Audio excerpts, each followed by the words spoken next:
Hey, it's Tom here. Good news. We're opening up our one-to-one platinum mentoring program when we have 2 spots available right now. So if you're looking for a mentor to give you the guidance, support, accountability, and all of the systems to ensure you're going to make 6 figures in the next 12 months, even if you're a complete beginner, you have no prior experience and you don't have any good technical skills, you want to go to ltsmentor.com. That's ltsmentor.com. You're going to fill in a short application and you're going to book a call so you can speak to myself and the team. So go to ltsmentor.com to apply now.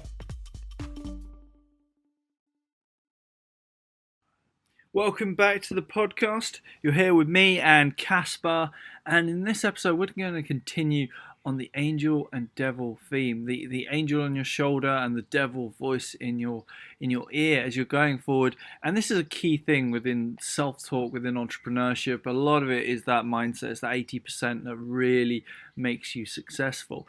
And in this episode we'll talk about something that we've both experienced in different levels. We've both experienced at different times within our careers, professionally, in jobs, and also, let's face it, as business owners, and that is burnout.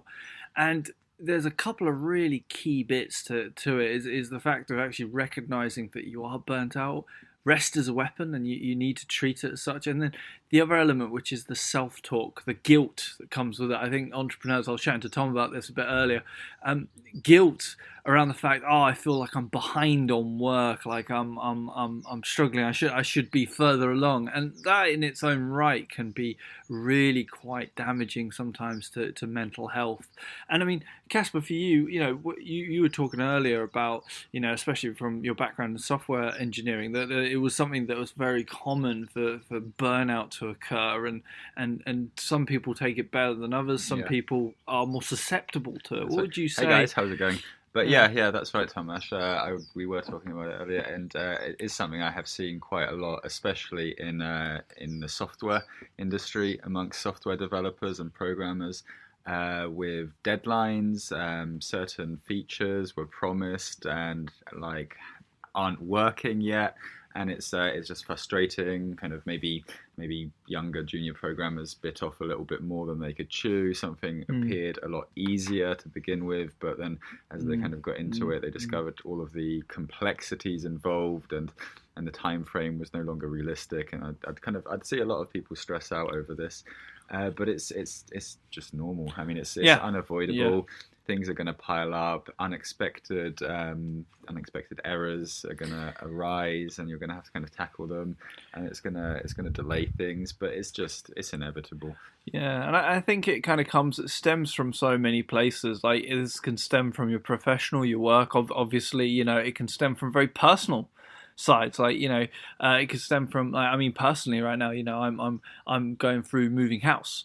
And so we've gone through quite extensive house renovations, and I do property as another business, and I feel fairly competent at renovating houses. But at the moment, it's your own house, and the decisions are very personal.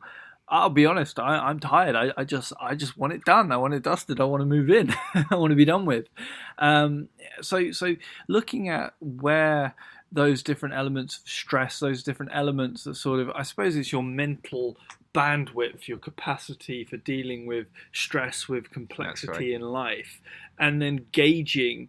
Whereas, I mean, have you, in your mind, when you've kind of entered the space we were chatting about, how different people deal with stress, have you sort of found that there's almost like a gauge of feeling around measuring, do you know what, I'm feeling quite burnt out, versus I'm hitting that brick wall? Because being able to actually find that gauge can be really valuable, I find. But I mean, it's especially true for programmers, for software developers, that sometimes you do need to step back from the problem. You need to take a little break, and most of my breakthroughs have come when I was in the shower or something.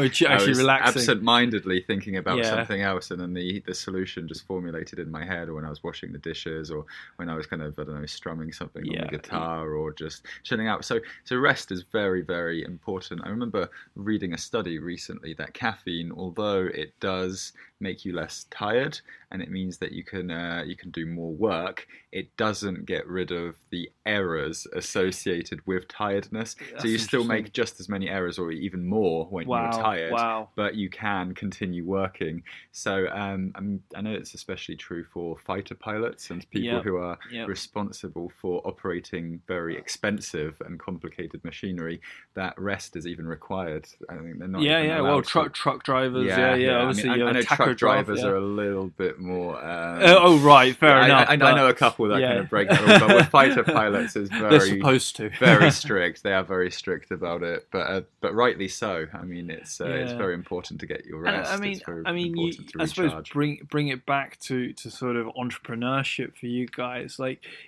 I think one of the biggest areas is one, that's a really interesting point you made, was a lot of us, especially if you are kind of more on the analytical side, you're more maybe from a technology background, maybe you were a programmer or you came from that background. It's so easy to get lost in the weeds, to major in minor things, and to end up kind of a little bit over obsessed about details. And don't get me wrong, accuracy details are very important. However, it can sometimes be a bit, you get lost in them. And sometimes I think that's a really good analogy, was being able to step back and take a moment just to breathe. I mean, I relate. My background's design. That's what I was originally trained within, and that is, I feel like I'm wired very much like a designer. And I always carry around with me a moleskin notebook. I carry around with me something that I can jot, because I remember, even back in uni, it was like 11 o'clock. My girlfriend's in bed. She's like, "You going to sleep?" And I'm like, sort of like curled up in a ball on the floor, like sketching, because I was just chilled, and a solution. A solution. I just come to me, and I was just sitting there sketching. And I've had exactly the same in business, where at midnight, whatever that time is, it might be early morning, whenever, but usually when I'm actually quite relaxed, and that solution will come to me. And I think that enabling it, even, I mean, here's another really, I suppose, more practical point when it comes to kind of gauging, avoiding burnout. And guys, if this is a serious issue, please you need to go seek help around this, because it is really important for your mental health. But on a more sort of softer note, actually scheduling in break time. Set a timer. We talk about it quite a lot, actually setting timers in your day, so half-hour slots. And do you know what? Every 2 hours, 10 minutes, boom, switch everything off and go out for a walk. And actually being able to do that, I found, has been such a good sort of tool as such for dealing and almost handling of, maybe not so avoiding burnout, because I think that comes sometimes just inevitably if you are really stressed and there's a lot going on, but in a way of managing yourself for the day, and to sort of lower the risk, so to speak. That's right. Yeah. So guys, I mean, just sharing a few personal tidbits if you like around that. And, I mean, we've both had it. I mean, I know I've certainly experienced burnout, and it's painful. It's very painful. It's frustrating. Definitely. Rest up, guys. So sometimes you need to schedule in that rest. Of course. And that's really, really crucial. But guys, thank you so much as always, and we'll catch you on the next podcast. Thanks, guys. Take care. Hey guys, it's Tom Ash. We hope you guys have enjoyed the episode as much as we've loved putting it together for you. Please guys, do us a huge favour. Hit that love button, hit that subscribe button, and review us on Apple iTunes. We do read the comments. We want to improve our content and give you guys the best that we've got. Equally, the best comment, guys, we will shout you guys out, and we are giving out free courses. So guys, please come hit that love button, leave us a review, and we'll catch you on the next podcast, guys. All the best. Take care, guys.